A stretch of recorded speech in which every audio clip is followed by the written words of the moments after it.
and welcome to the Sportscast, April 30th, 2018.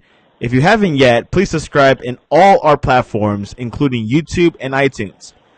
The first round of the NBA playoffs are officially done, with a few Game 7s, and the second round has begun. And we currently have Ty Turner on the line. Welcome to the Sportscast. What's up, man? How you doing? Good, man. So let's start with the steamy OKC Jazz series. The Jazz won the series in 6 games. Great performances by Ricky Rubio and Mitchell. But Russell Westbrook had a heated ending. Ty, was Westbrook rude when he ended the series with those fan rants? Well, you already know what I think, man. Come on. Well, tell the audience. They don't know. I mean, what? Well, I know I'm going to tell the audience. But I got to build it up a little bit. I mean, come on. It's probably one of the most pathetic excuses of a professional athlete that I've seen. And the thing that even made it worse, I think, okay, we all get emotional. Obviously, clearly, he is an emotional child. Probably has the emotions of a 5-year-old. Probably needs to see a therapist for, every day for, 5 years. I don't know what he'll need to do. But we clearly know that about Russ Westbrook. But the thing is he freaks out on the fan. First, a fan yelled something it looked like. Then he freaks out that time. I don't know what's happening. It's the middle of the game. You shouldn't have to be concentrating on fans. You should be focused on the game. You know, you're at the opposing team's hometown, on their home floor. You're going to get some taunting by fans. You know, you're going to get the whole schnick that everyone gets. So first off, it's halftime. It's halfway through the game. It's not even the end of the game.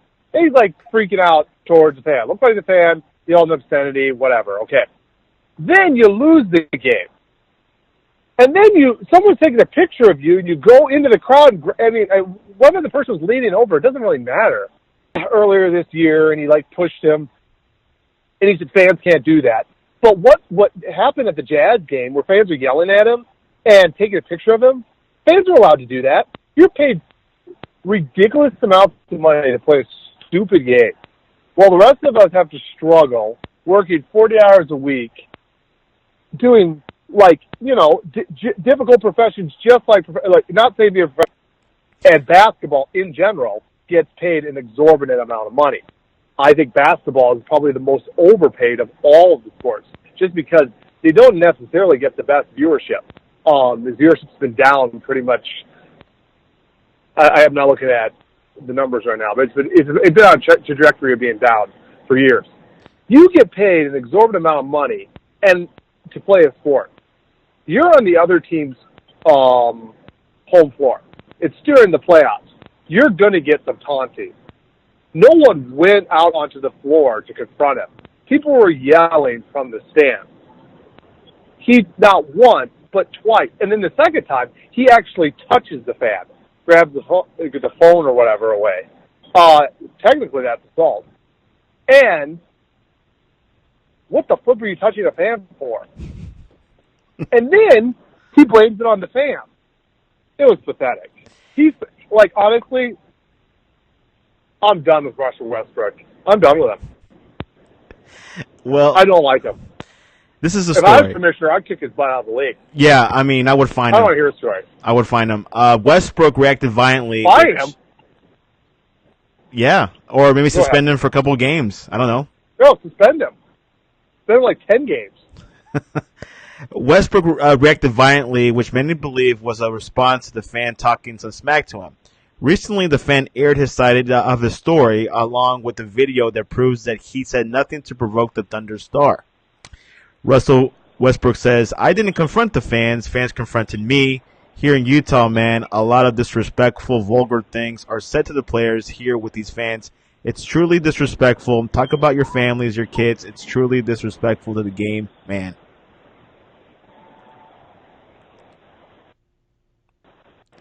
So yeah, I know. we will see. Yeah, whatever it is. He has to get. If he's not fined, then I don't know what the heck Adam Silver's doing. If he's not suspended, I don't know what the heck Adam Silver's doing. Yeah, I think we'll probably hear this incident happened Saturday night, so we should hear something in the next week or two. Friday. Yeah, by Friday. So the Jazz move on to the second round against Houston. What do you predict that series to happen? They didn't look very good in the first game. Oh, my goodness. Ricky Rubio's a pretty key element to their success. He just does a lot of things. He's not a great scorer. He never will be. He's an excellent passer. He gets a lot of rebounds for a guard. He's a good defender, especially off-the-ball defender. He picks up a lot of, cheap stuff, like offensive fouls. And when he's in the game, the ball movement for especially the Utah Jazz was noticeably better. Dante Exum, Alex Burke, they just are not the point guards that Rubio is. So, man, how long is he out for? Do you know? Yeah, Ricky Rubio is expected to be out for 10 days, but the team is saying they're going to look at a day-by-day scenario. The thing is, they might be so far down when, I honestly think with Ricky Rubio, they could possibly upset the Rockets. But without him, no, they don't have a chance. They'll lose in 5 games. And the thing is, if he's out too many games, they might be down 3-0 or 3-1, and it might be just too late. Yeah, with those 10 with those 10 days, that's pretty much the whole series. That's pretty much the length of the series they're at right now. So, because they say obviously 10 days from when he got hurt. Correct. So he's already on. So it's Friday, Saturday's 1, Sunday 2, 4 days. No, sorry, 3 days. 4 days for game Tuesday. I don't know. When's game 3 and 4? Game 3 and Game 4. I know Game 2. Let me double check the stats, the schedule, which I don't. Oh yeah, Game 3 2 might be Friday. Is the 2nd of May. That's Wednesday. Game 3 is May 4th, and then Game 4 is Game 6. I mean, it's on May 6th. So it'll be on Wednesday, Friday, and Sunday. Well, if it's 10 days, he wouldn't be back till Game 5. And, yeah, they could be down 3-1. Maybe swept. I don't know. They did not look good. Their offense looked very out of rhythm. They just, they did not look, they were just definitely not as proficient as with Rubio. So we'll see. Hopefully he comes back. But like I said, if he's in there, they have a chance. I mean, they're a good team. They pass the ball extremely well, and they move the ball and play good defense. But without him, it was a noticeable lapse. And his plus minus when he's on the floor is significant. Even during the Thunder series, when he went to the bench and they don't move the ball near as well. They're kind of like isolation type point guards, and those guys, I don't know, I don't like them. And it definitely is not good for the Jazz. For that team, it definitely doesn't work at all. So yes, they need Rubio back. If they don't get Rubio back, it's unfortunate, but they'll probably be out pretty quick. Yeah, so you get Houston in 5. I think Houston's going to win either in 5 or 6. Well, you're kind of putting words in my mouth. It depends if Rubio is judged the whole 10 days or not. If Rubio all of a sudden comes back, let's say Rubio only misses one more game. Let's say Rubio's back next Friday. Yeah. They get back on the court for a week. Yeah, knowing Rubio, he'll probably be back before the 10 days. They're not going to be back. So, but if Rubio comes back, it goes at least 6 games. We'll see what happens. What do you predict between the Warriors if they all of a sudden upset and the Pelicans? 4-game sweep. Okay. What's your prediction for Easy for Cavaliers and Toronto? Oh man. LeBron said he was very LeBron tired definitely after the played Pacers series. I know. He had to play 7 hard games. Toronto's not that good, though.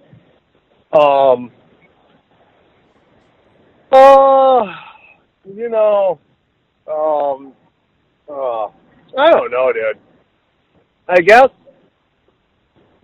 think Cleveland's just going to be too tired and they're going to just run out of energy. I'm going to take Toronto in 6. I don't love Toronto, though. I saw them play in that Washington series.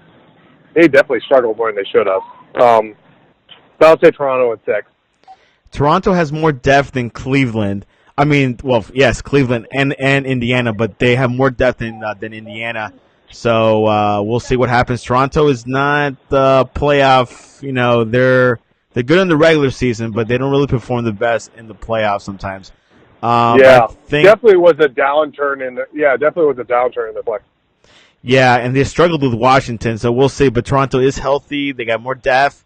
I think Toronto in 6, I would think, or maybe 7 if LeBron turns his A game. But it's going to be a bigger test for LeBron.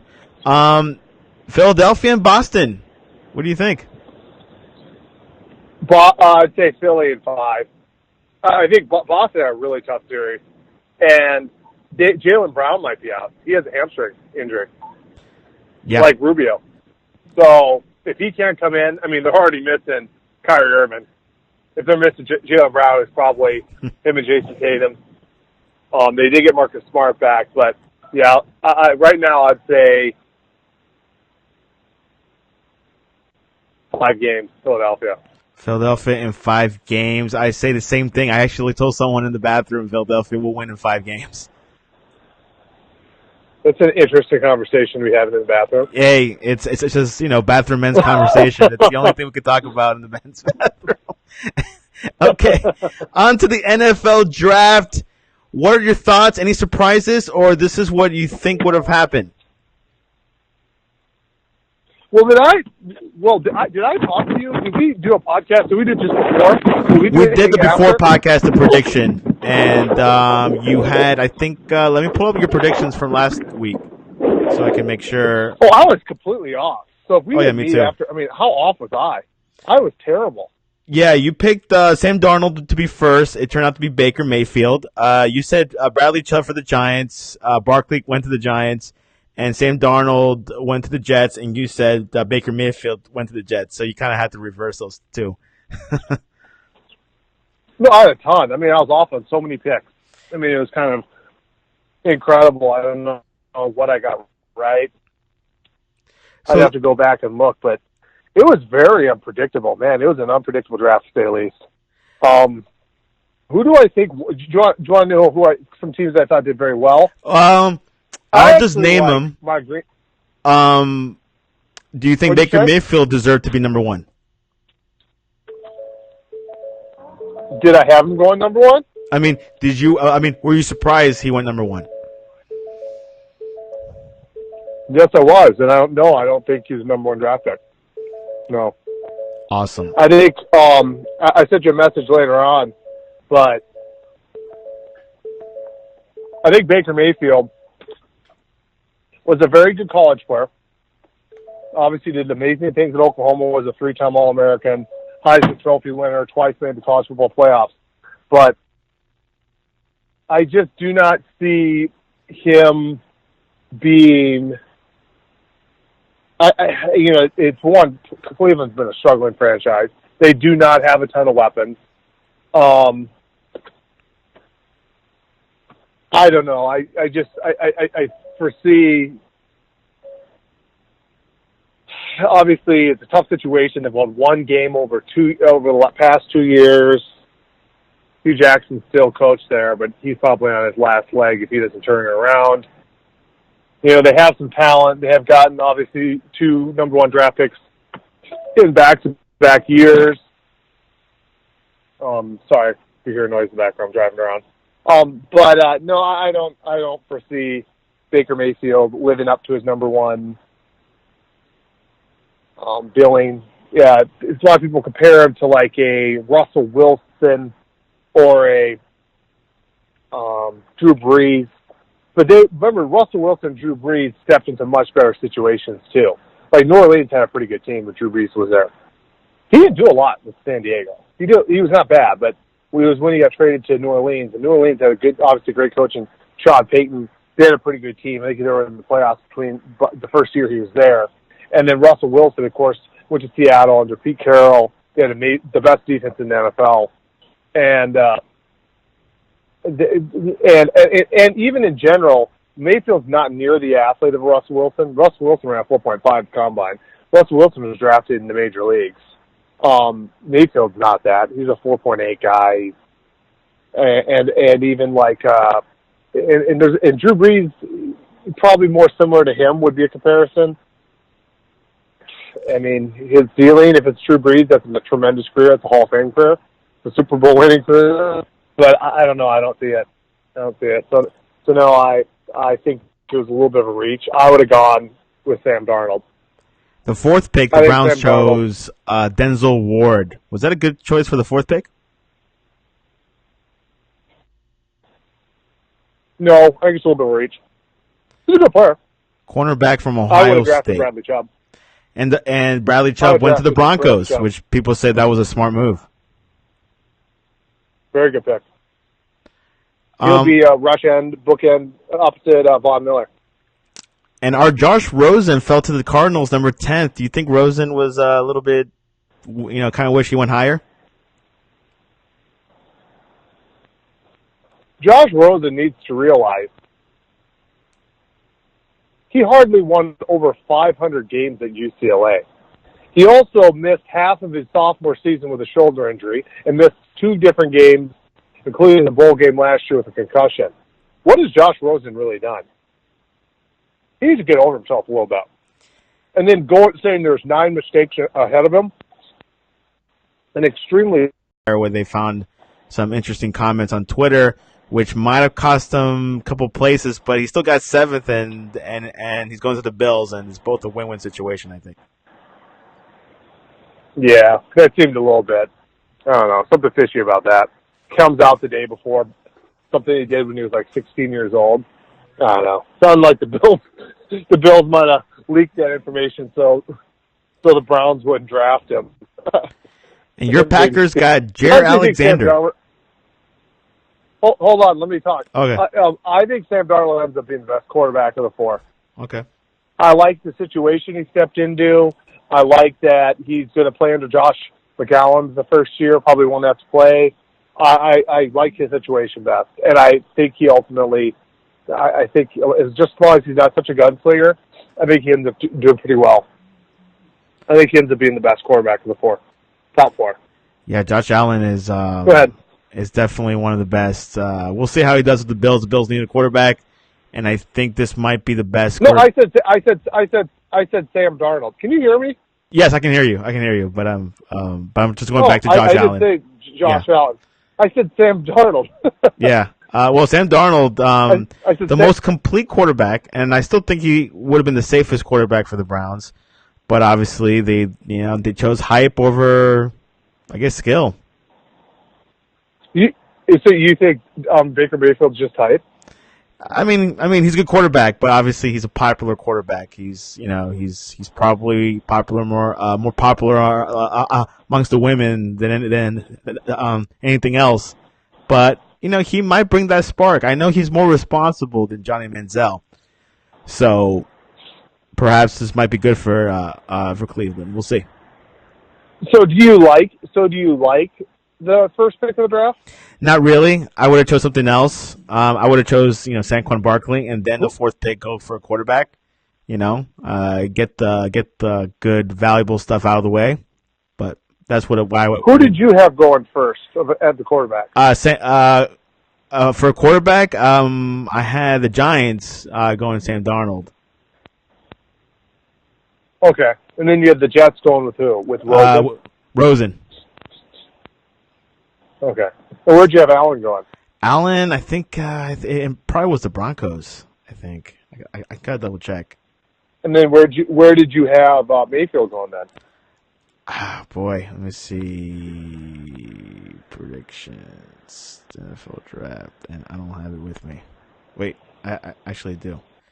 Let me pull that up on my Facebook. NFL draft.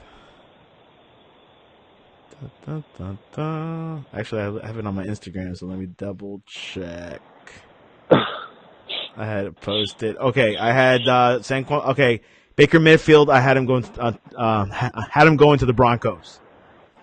I had Barkley to the Browns, Darnold to the Giants, Rosen to the Jets, Allen to the Browns, and Mayfield to the Broncos.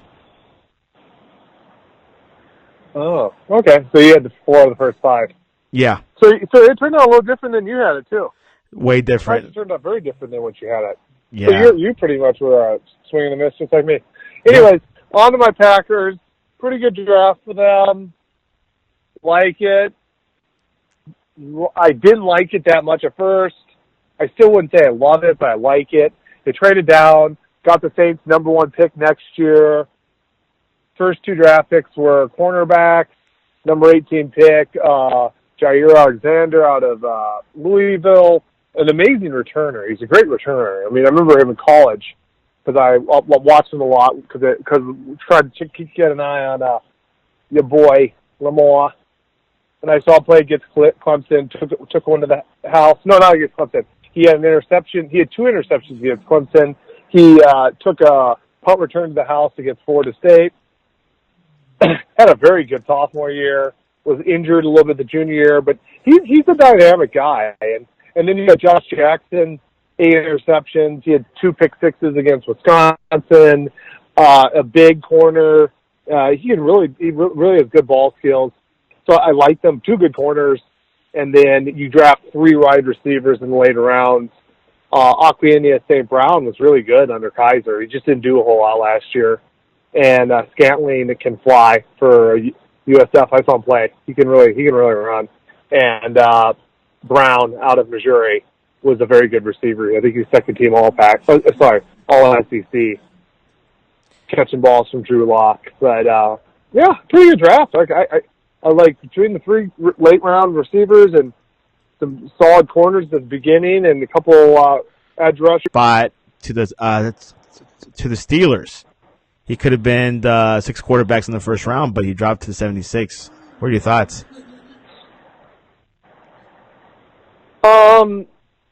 Hopefully he has a terrific career. You predicted him to go higher.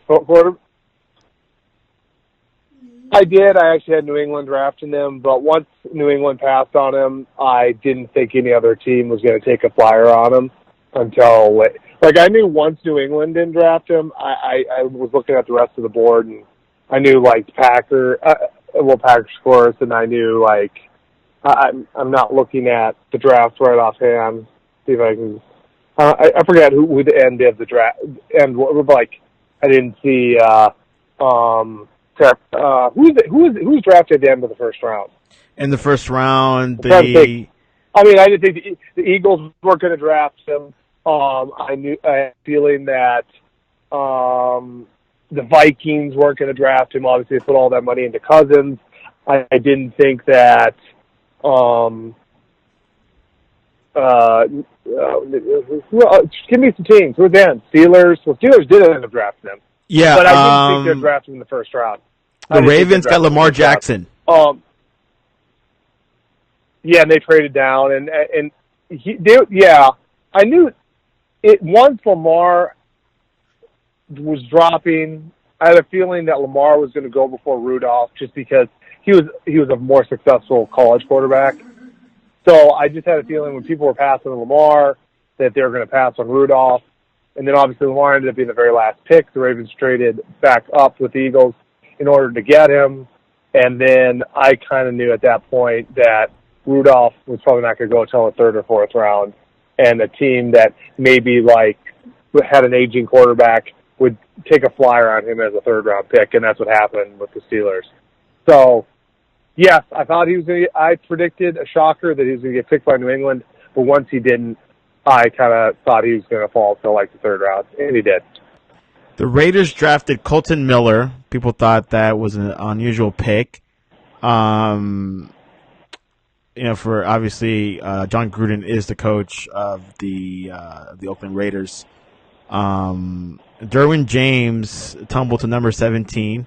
He's a safety out of Florida State. Mm-hmm. Good player. Seahawks take Rashad Penny at number 27. That's kind of a shocker. Harold Landry, Joshua Jackson, Darius Guse fall down deep. And Maurice Hurst fall. Maurice Hurst slide didn't end in the early to mid rounds. Hurst, one of the best defensive tackles prospects in the draft based on football alone, fell all the way to the Raiders in the 5th round, number 140. Wow. But yeah, the NFL draft is unpredictable. You know, some people like it, some people hate it, some people love it. Me, as a Dolphin fan, we wanted a quarterback. We went with Minka Fitzpatrick, but we had no we didn't pick any quarterbacks at all. We missed out on Berrios. He was a receiver from Miami, and the Patriots took him. So we're really upset that we could have took him. Did he get drafted? Did Berrios get drafted, or was he an unrestricted free agent? He got drafted to the New England Patriots. What pick? Wow, good question. What round? Good question. I think it's in one of the lower rounds. Let me double check. He was pretty good in college. I can't stand your Hurricanes though. I hope they get destroyed every game this year. We're getting. But we're coming back. But the thing is, 210th overall. Whatever. 210th. Oh wow, he got drafted. He got drafted high. He's a good returner too. He has a lot of value. So, and the Patriots also drafted Sony Michel out of Georgia, who's a pretty good player. Next year's draft. I mean, I love the draft. I'm a huge college football fan. I'm a bigger college football fan than I am NFL fan. And so I love seeing when I follow these guys throughout their high school careers. I'm big into the recruiting, like college recruiting, all the way from high school. And I follow these guys. They play in the Elite 11. They play in the Army All-American game. They play in the Under Armour All-American game. And I follow a lot of their careers. I know where a lot of them go. It's interesting to see them where they end up going, and then seeing their college careers, and then seeing them get drafted. And so it's pretty cool. So yeah. I'm a huge fan of the draft. I'm already looking forward to next year's draft. I've got my eye on the prize. 2019. You're scouting away, and I think Alabama had a good class coming out of this class. I mean, Alabama players got selected a lot for this draft. Well, they always do. Alabama always does. Clemson's the one that's really to watch. They have 4 guys that could go in the first round that play defensive line. Christian Wilkerson, Dexter Lawrence, Selena Farrell, and I forgot the guy's first name, but Bryant. So they might have 4 defensive linemen that go in the first round. They're for sure going to have 2 to 3 that go in the first round. And I'm an Oregon Ducks fan. Our quarterback is projected to possibly be a top 5 pick, Justin Herbert. So if your precious Dolphins need a quarterback and have a really bad year next year, they might get him. We probably will. Someone to watch. We'll see how his year ends up. But he's 6'6", about 230, and he has a rocket arm. He's a 4.2 biology student, and he can run good too. He's not really elusive, but he's about 4'6", 4'7", which for 6'6", 230, that's pretty fast. So, with a great arm. So, if your Dolphins have a paltry year and end up with the 4th pick, they might get him. He could be your pick. We should. I hope. I'll definitely let them know they're just down the road from me. Keep an eye out on him. Because I don't trust Tannehill. I think this season is make or break. Yeah, I know. For him. Make or break. But the thing you don't want is to where you kind of hang in there and just get a middle round pick. And the middle round, sometimes if there's a really good quarterback, he's not even around the middle of the first round. You know what I'm saying? Yeah. I mean, if it's a good quarterback, he's going to go in the top 5, top 10. So, even by the middle of the first round, if the quarterback is lasting that long, is he really the guy? Look at Tannehill. What was Tannehill? He was a middle round, first round pick, right? Yeah, he was definitely middle to lower. Absolutely. He I think he was like the 17th pick out of A&M. And, you know, that's what you've gotten. Have you He actually was 8th overall pick in 2012. Oh, he was 8th? Yeah. And see, that tells you, like, personally, I remember him at A&M. You know, he played receiver at one point. Yep. Yeah. So he's a good athlete, but so you have a guy like Ryan Tannehill that went 8th, and he's been a pretty average, right? Wouldn't you say? He's been a pretty average quarterback. Yeah, he's average. He's not the make or break. He's not the championship quarterback, I would think. Yeah, he's been average. And he went 8th. So if you're falling to like 14th, 15th, the chances, you know, of getting that top, like a really elite quarterback is not that good. You never know. You might get the Tom Brady. You might get the Drew Brees. You might get the Kurt Warner. You just never know. But the chances are that the elite quarterbacks, the Andrew Lucks, the Marcus Mariota, the whoever, I mean, name them. Aaron Rodgers did fall to the 24th pick, and how lucky were the Packers? Talking about, he was supposed to be the second pick in the draft, and he ended up being the 24th. It was crazy, and obviously he turned into Aaron Rodgers. But for the most part, the really elite picks will go within the top 10. So hopefully the Dolphins, either Tannehill completely becomes a superstar this year, or he just kind of tanks, and you guys get a top 10 pick, and you can draft a Justin Herbert or whoever else is good next year. I agree. Hopefully the Dolphins will hopefully get something, you know, out of this next season. Either we win or we bust, but the bust could turn out to be a good NFL draft, and hopefully our front office will do better decision making and have better judgment. Who do you have for tonight? The Sixers and Boston, 8 p.m. The Sixers. The Sixers. I got the Sixers as well. Tyler, how can people reach you? T.T. Turner, too. There you go. NFL talk continues. NBA playoffs. Thanks for coming on to the Sportscast. Thanks, Russ.